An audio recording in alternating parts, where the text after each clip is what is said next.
நம்ம தலை ஜாசன் ஸ்டாடமோட ஒரு நியூ மூவி வந்திருக்கு ஷெல்டர்னு சொல்லிட்டு. ஸோ அதை பார்த்துட்டு இருக்கேன். எவ்வளோ வருஷமாக நம்ம தலை ஒரே டெம்ப்ளேட்டில் தான் மூவி எடுத்துகிட்டு இருக்காரு. லிட்ரலி லைக் அவரோட பழைய மூவிஸை பாருங்களேன், அந்த ஒர்க்கிங் மேன், பீ கீப்பரு, இல்லை நம்ம operation frontier, the wrath of man. சரி, இதெல்லாம் சில நியூ மூவிஸ் ப்ரோ, பட் எல்லாமே பார்த்தீங்கன்னா ஒரு ஹிட்மேன் அந்த மாதிரி கேரக்டராக தான் இருக்கும். சரி, ஓகே, புது படம் வேணாம், கொஞ்சம் பழைசாவே பார்ப்போமே. மெக்கானிக்காக இருக்கலாம், ஸ்பையாக இருக்கலாம், வைல்டு கார்டு, எக்ஸ்பெண்டபிள்ஸ் டீமில் பார்க்கரு, சேஃபு, பிளிட்ஸு, நம்ம எலிட் கில்லரு, எல்லாத்துலேயுமே ஒரு ப்ரொஃபஷனல் ஹிட்மேனாக தான் காமிச்சிட்டு இருக்காங்க.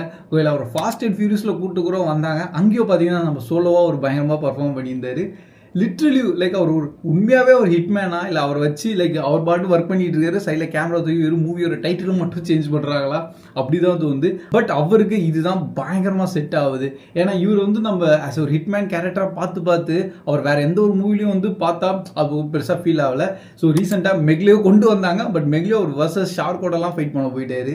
அதாவது ரெண்டு விஷயம் சொல்கிறோம். ஒன்று, ஜேசன் ஸ்டாடம் மூவி பார்த்து இருக்கவங்க, இன்னொருத்தான் பார்க்காதவங்க. பார்த்தவங்களுக்கு கண்டிப்பாக அவங்களுக்கு பிடிக்கும், பார்க்காதவங்களுக்கு இன்னும் அவரோட அருமை என்னன்னு தெரில.